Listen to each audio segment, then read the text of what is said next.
Bonsoir madame, Bonsoir, pouvez-vous vous présenter s'il vous plaît?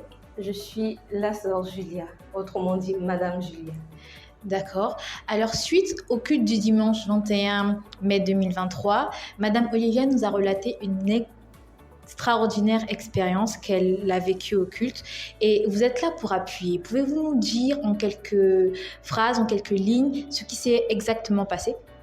Alors, le dimanche 21 mai, nous avons eu un merveilleux culte où le Saint-Esprit était à l'œuvre, le Saint-Esprit était présent, il était agissant au milieu de nous. Et donc, il y a eu un moment donné où la servante de Dieu, donc notre pasteur, le pasteur Karine, nous a appelés en tant que chantre, parce que je rappelle que je suis chantre, nous a appelés pour que nous puissions chanter avec elle, l'accompagner selon que l'Esprit de Dieu se révélait à elle. Et à un moment donné, elle me donnait la parole pour que je chante le chant. Et c'est à ce moment-là que j'ai été saisie d'une force inhabituelle. Et donc, lorsque j'ai été saisie, je me suis mis à parler en langue. Donc, je n'avais plus la possibilité de m'exprimer normalement avec la langue normale. Donc, j'ai commencé à parler en langue comme tous nous le savons. Et à un moment donné, ce parler en langue a changé de dimension.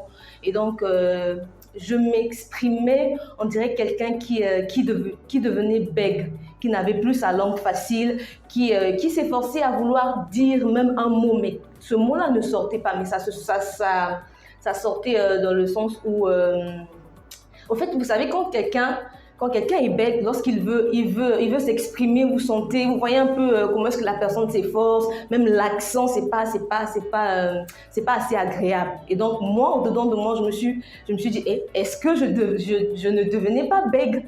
J'ai bien voulu arrêter cela, mais ce n'était hors ma volonté. Et donc, ça a continué, ça a continué, ça a continué. J'avais vraiment pas la possibilité de m'exprimer. J'ai voulu m'efforcer à m'exprimer normalement. Je vous assure que c'était tellement fort que je ne pouvais même pas arrêter cela, en fait. Et à un moment donné, c'est un nom qui est venu. Et quand j'ai ouvert ma bouche, c'est le nom Zoé. En tout cas, j'ai prononcé le nom Zoé. Comme il y avait l'interprète, maman Stella, qui était à mes côtés. Et donc, je me suis appuyée sur elle pour lui demander, est-ce que Zoé est là? J'ai répété cela 3 fois parce que je n'avais pas de réponse. Est-ce que Zoé est là? Et c'est à ce moment-là que l'interprète me dit, non, Zoé n'est pas là. Il n'y a que sa maman qui est là.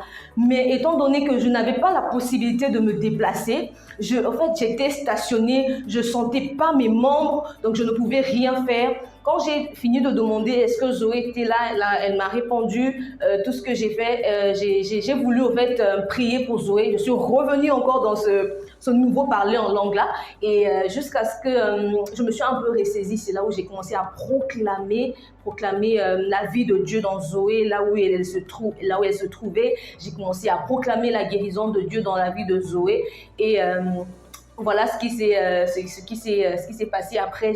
J'ai pu retrouver ma langue, j'ai pu retrouver mes forces et je crois voilà ce qui s'est réellement passé le dimanche. Alors on aimerait comprendre qui est Zoé. Zoé, c'est la fille de notre maman, la responsable des médias que l'on appelle maman Olivia Kwemituka. Alors, votre partage vient alors appuyer l'expérience de maman Olivia, n'est-ce pas? Exact. D'accord, merci beaucoup. Merci.